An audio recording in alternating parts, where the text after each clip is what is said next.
नमस्कार, स्वागत है झारखंड की फटाफट ताजा बड़ी खबरों में। पहली बड़ी खबर, झारखंड के 11 जिलों में आज भी हीट वेव चलने के आसार। झारखंड में 5 मई को भी 11 जिलों में हीट वेव के चलने के आसार हैं। बता दें कि जिसको लेकर मौसम विभाग ने पहले ही सतर्क रहने की अपील की है। इनमें सरायकेला खरसावां, पश्चिमी सिंहभूम, पूर्वी सिंहभूम, धनबाद, बोकारो जामताड़ा, दुमका, देवघर, साहिबगंज, गोड्डा, पाकुड़ जैसे शहर शामिल हैं। मौसम विभाग की माने तो 6 मई को झारखंड के उत्तर पूर्वी इलाकों में बारिश की भी संभावना है। खबर है कि इस दौरान तेज हवाएं और बिजली गिरने को लेकर भी मौसम विभाग ने अलर्ट जारी किया है। बता दें कि हवा की रफ्तार 40 से 50 किलोमीटर प्रति घंटे तक रहने की भी संभावना है। बता दें कि तापमान में हल्की गिरावट देखने को इस दौरान मिल सकती है। झारखंड में अवैध खनन की सीबीआई जांच रोकने से सुप्रीम कोर्ट का इनकार। झारखंड के साहिबगंज जिले के नींबू पहाड़ी में कथित अवैध खनन की चल रही सीबीआई जांच पर रोक लगाने से सुप्रीम कोर्ट ने इनकार कर दिया है।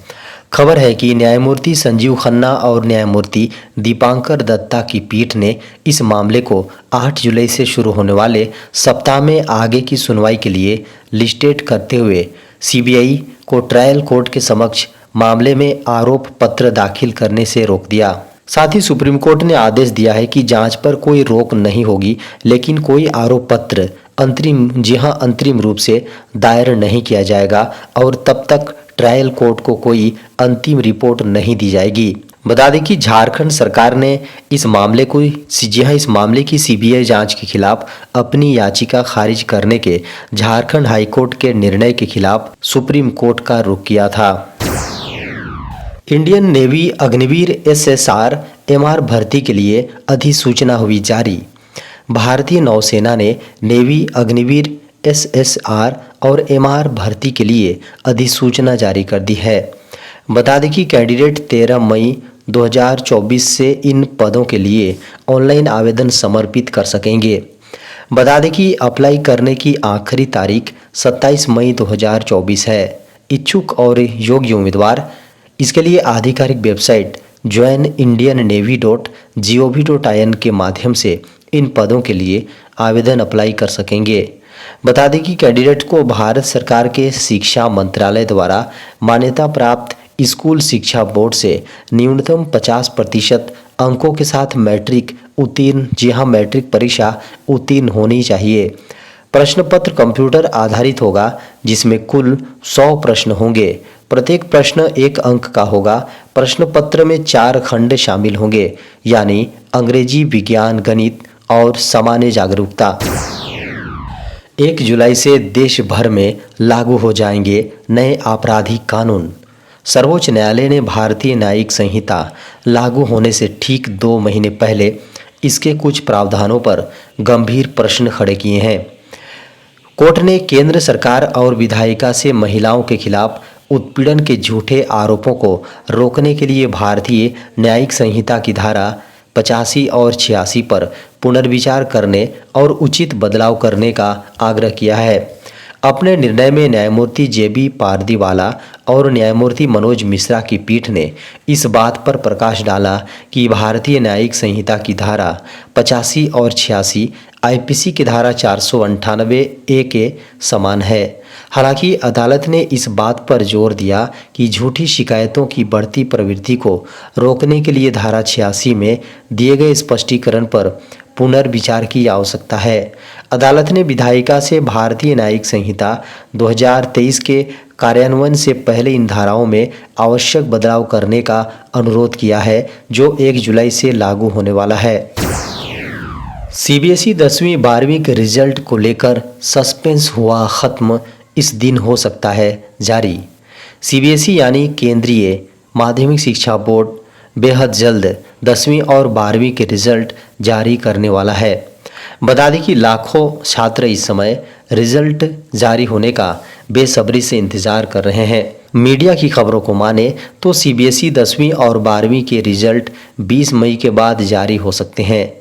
इसका मतलब स्पष्ट है कि इसी महीने लाखों छात्रों का इंतजार जल्द ही खत्म होने वाला है, क्योंकि इस महीने के अंत तक रिजल्ट घोषित हो सकता है। बता दें कि इस साल लगभग 39 लाख से अधिक बच्चों ने सीबीएसई के 10वीं और 12वीं के बोर्ड के पेपर दिए हैं। सामने आए अपडेट की माने तो सीबीएसई 10वीं और 12वीं के नतीजे एक ही दिन जारी करने वाला है। CBSE results.nic.in की आधिकारिक वेबसाइट पर इसे लेकर अनाउंस किया गया है। इस पर लिखा गया है कि CBSE बोर्ड 10वीं और 12वीं कक्षा के रिजल्ट 20 मई 2024 के बाद घोषित होने की संभावना है। झारखंड में के मतदान के दौरान गर्मी से मिल सकती है थोड़ी राहत। झारखंड में लोकसभा चुनाव मतदान के दौरान गर्मी से थोड़ी राहत मिलने के आसार हैं। बता दें कि 13 मई को इससे थोड़ी गर्मी से राहत मिलेगी। इस दिन हीट वेव चलने की संभावना कम है। अधिकतम तापमान में भी 3 से 4 डिग्री गिरावट आ सकती है। ऐसे में मतदाताओं को गर्मी की मार नहीं झेलनी पड़ेगी। मौसम विभाग के अनुसार 13 मई को झारखंड में न्यूनतम तापमान 22 से 25 डिग्री और अधिकतम तापमान 34 से 41 डिग्री के बीच रहने की संभावना है। बता दें कि झारखंड में प्रथम चरण में सिंहभूम, खूंटी, पलामू व लोहरदगा सीट के लिए वोट डाले जाएंगे। 8 से 10 मई तक झारखंड के कई हिस्सों में बारिश होने का भी अनुमान है। हालांकि मौसम में बदलाव का सिलसिला 7 से शुरू होकर 16 मई तक चल सकता है। मतदान के अंतिम आंकड़े जारी करने में देरी पर आया चुनाव आयोग का बयान। लोकसभा चुनाव के पहले 2 फेज की वोटिंग अंतिम आंकड़े जारी करने में देरी को लेकर विपक्षी दलों की आलोचना झेल रहे चुनाव आयोग ने शुक्रवार को बड़ा बयान दिया है। चुनाव आयोग ने इस मसले पर बयान जारी करते हुए कहा है कि वह वोटिंग के आंकड़े समय पर जारी करने को उचित महत्व देता है। आयोग की ओर से जारी एक प्रेस रिलीज में कहा गया है कि प्रत्येक मतदान केंद्र पर मतदाताओं के पहुंचने की संख्या को फॉर्म 17C में दर्ज किया जाता है। पारदर्शिता के लिए पीठासीन अधिकारी और सभी उपस्थित मतदान एजेंटों द्वारा विधिवत हस्ताक्षरित फॉर्म 17C की प्रतियां सभी उपस्थित मतदान एजेंटों के साथ साझा की जाती है। चुनाव आयोग ने बयान में कहा कि इस प्रकार निर्वाचन क्षेत्र ही नहीं, बूथवार मतदान का आंकड़ा भी उम्मीदवारों के पास उपलब्ध होता है, जो एक वैधानिक आवश्यकता है। बयान में कहा गया है कि आयोग प्रत्येक चरण के मतदान के बाद मतदान प्रतिशत के आंकड़े समय पर जारी करने को उचित महत्व देता है। चुनाव आयोग ने बयान में कहा कि उसकी कार्यप्रणाली में प्रकटीकरण और पारदर्शिता महत्वपूर्ण है। निर्वाचन आयोग ने लोकसभा चुनाव के पहले 2 चरणों में मतदान में मामूली गिरावट को देखते हुए मतदाताओं की भागीदारी बढ़ाने की पहल तेज कर दी है। सरकार ने हटाया प्याज निर्यात पर प्रतिबंध।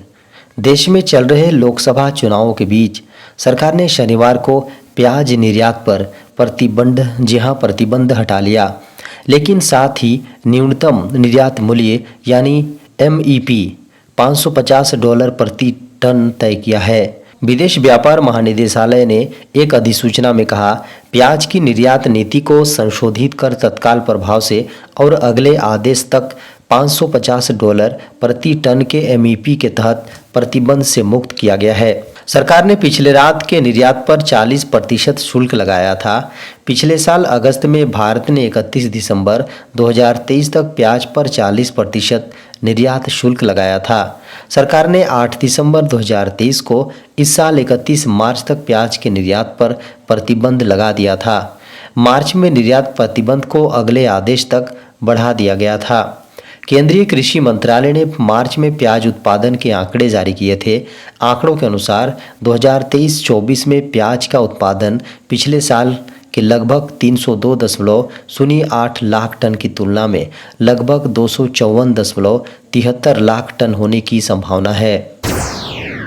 अब फोन आने पर नंबर के साथ दिखेगी ये खास जानकारी। मोबाइल कॉलिंग को लेकर telecom regulatory authority of India यानी ट्राई की ओर से बड़ा निर्णय लिया गया है। इस फीचर के आने के बाद यूजर्स के लिए धोखा खाना लगभग मुश्किल हो जाएगा। इस नए फीचर में अब जब भी कोई आपको कॉल करेगा तो नंबर के साथ उसका नाम भी दिखाई पड़ेगा। आसान शब्द में कहें तो फीचर टू कॉलर पर काम करने वाला है। ट्राई ने टेलीकॉम कंपनियों से इसको लेकर अनुमति लेने को कहा है। अनुमति मिलते ही यूजर्स को मोबाइल स्क्रीन पर नंबर के साथ नाम भी दिखेगा। अनजान कॉलर के मामले में भी ऐसा होने वाला है। इसकी हेल्प से धोखाधड़ी होने की संभावना भी कम हो जाती है। ट्राई ने इस फीचर को कॉलिंग नेम प्रेजेंटेशन यानी CNAP नाम दिया है। यह सुविधा टेलीकॉम कंपनियां उपलब्ध कराएंगी। इसका फ़ायदा उठाने के लिए यूजर्स से इजाज़त ली जाएगी। इस फीचर के आने से टेलीकॉम उपभोक्ताओं को यह जानने में मदद मिलेगी कि वास्तव में कॉल करने वाला कौन है। इससे यूजर के लिए यह तय करना आसान हो जाएगा कि कॉल का जवाब देना है या नहीं।